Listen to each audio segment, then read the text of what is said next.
दोस्तों, दो रेखाओं के बीच की दूरी ज्ञात करना बहुत आसान तरीके से, और इसको पूरा समझेंगे, इस वीडियो को पूरा देखिए। दोस्तों, आपको दो टाइप की रेखाएं मिलती हैं, एक तो विषम समतलीय, दूसरी समांतर रेखाएं।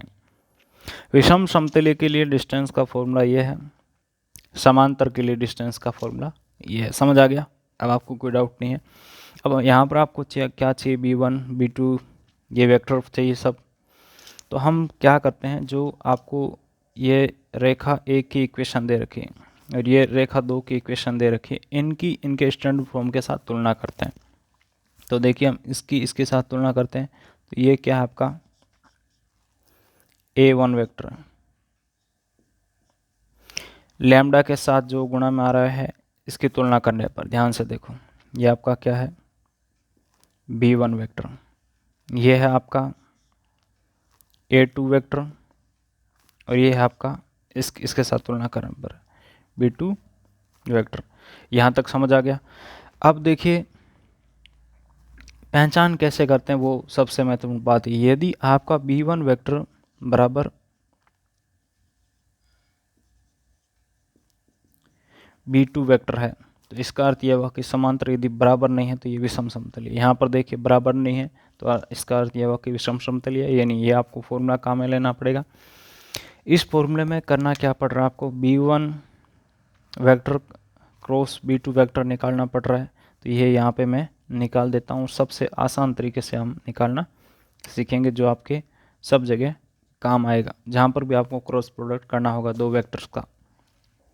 आपको यहाँ पे लिखना है दोस्तों आई कैफ, जे कैफ और के कैफ। उसके बाद देखिए पहले कौन आ रहा, b1 वेक्टर। तो b1 वेक्टर मैंने यहाँ पे बताया कौन सा, ये इसके जो आई कैफ, जे कैफ, के कैफ के जो गुणा में आ रहा है उसको लिखना है।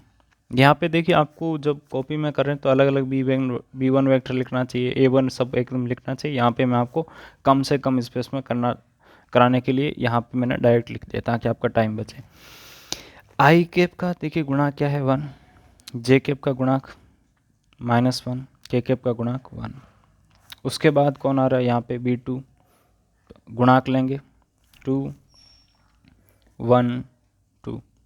ओके, समझ आ गया? इसका बराबर में कैलकुलेशन करते हैं। देखिए, आई कैप के साथ क्या लेना है, किस रो में आ रहा है, इसमें आ रहा है, इसको हटा दिया, इस कॉलम को हटा दिया, n का गुणा -1 गुणा 2 -2, माइनस इन दोनों का गुणा होता है। ओके, समझ गए?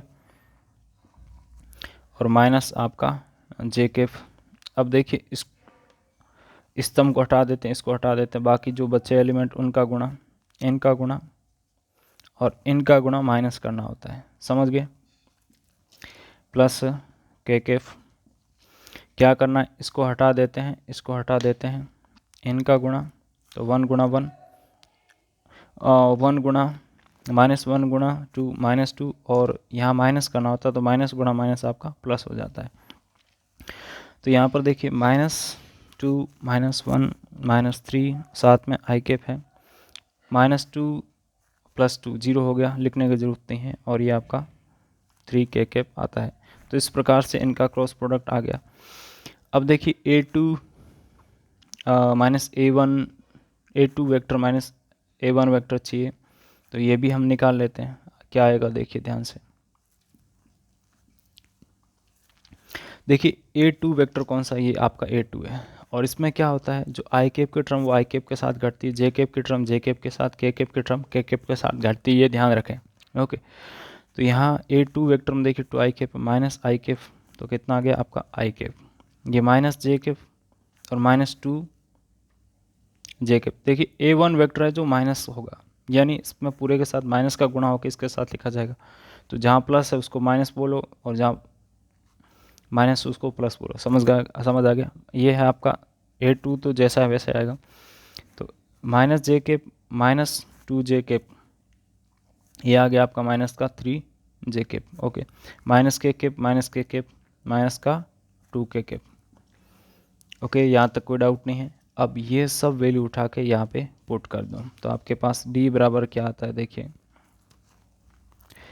ये वेक्टर क्या निकल के आया, -3 आई कैप +3 के कैप, और डॉट प्रोडक्ट हो रहा है यहाँ पर I cap minus 3j cap minus 2k cap. बट्टे में देखिए क्या है इनका क्रॉस प्रोडक्ट का मैग्नीट्यूड। मैग्नीट्यूड कैसे निकालते वो मैं आपको अच्छे से बताता हूँ। मैग्नीट्यूड होता है दोस्तों आई कैप के साथ जो संख्या आ रही है उसका स्क्वायर कितना है, 3 का स्क्वायर 9। जे कैप है तो जे कैप यहाँ नहीं है तो कोई बात नहीं, के कैप के साथ जो आ रहा है उसका भी स्क्वायर। और फिर यहाँ पे आपको डॉट प्रोडक्ट भी निकालना आना चाहिए। डॉट प्रोडक्ट में क्या होता है जो दोस्तों आई कैप का जो गुणांक है वो आई कैप के साथ, जे कैप का जे कैप के साथ, के कैप का के कैप के साथ गुणांक होता है। तो यहाँ देखिए आई कैप का गुणांक कितना -3 और यहाँ पे 1 है तो गुणांक कितना आ गया -3। जे कैप का कोई गुणांक नहीं है इसमें देखिए तो ये 0 हो गया। यहाँ पे के कैप का गुणा के कैप के साथ, के कैप का कितना है 3 या -2, 3 गुणा -2 कितना -6। और फिर इसका क्या लेना है आपको, मोड लेना है। मोड क्यों लेना है, क्योंकि डिस्टेंस आपकी कभी भी नेगेटिव नहीं हो सकती।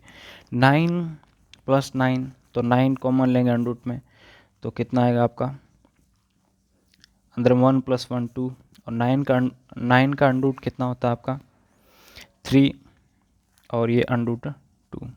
ओके, ऊपर कितना है देखिए -3 -6 यानी -9 मोड की वजह से प्लस का 9 हो गया बटे 3 √2। कितना कट गया आपसे ये 3 टाइम यानी 3/√2 आपका इसका है जो आंसर आ रहा है।